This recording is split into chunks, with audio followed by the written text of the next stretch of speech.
gabadhu uusan weligiisa iloobi doonin ninka ragga ah si walba uu gabdho badan ula sheekaysto ama uu xidhiidho ula sameeyo ama xitaa uu u guursado gabdho badan waxaa jirta gabar uusan weligiisa iloobi doonin xitaa hadduu xidhiirkooda dhammaado ayna kala tagaan mar walba waxay ku jirtaa fikirka qalbigiisa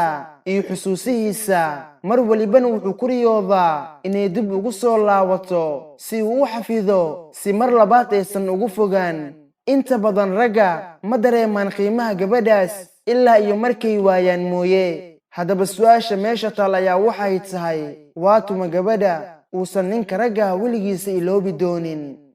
waa mid qiimaysa raganimadiisa una muujisa ixtiraam iyo qadarin ma ahan mid la dooda ama la tirsata waa mid u muujisa naxariis dareensiisa inaysan ahayn jecelkiisa oo keliya balse waa mid marna u matasha hooyadiisa marna jecelkiisa marna saaxiibadiisa marna walaashiisa waa mid u samirta una dulqaadata markuu culays saaran yahay ama uu xanaaqsan yahay waa mid uu dareemo farxad markuu la hadlayo ama uu codkeeda maqlayo uuna iloobo culays walba oo saaran iyo xanuun walba oo hayo waa mid dareenta murugadiisa isagoon hadlin waa mid la qaybsata xaalad walba uu ku sugan yahay kuna caawisa inay murugada ugu beddesho farxad waa mid caqli u saaxiib ah taqaana sida ay ula dhaqanto kuna dhiirigelisa inuu horumar iyo guul gaadho waa mid aan aqoonin uqdad ee qalbigeedu nadiifka yahay hadduu ka raaligeliyo qalad uu ka galayna iska cafisa waa mid taqaan waxa uu jecel yahay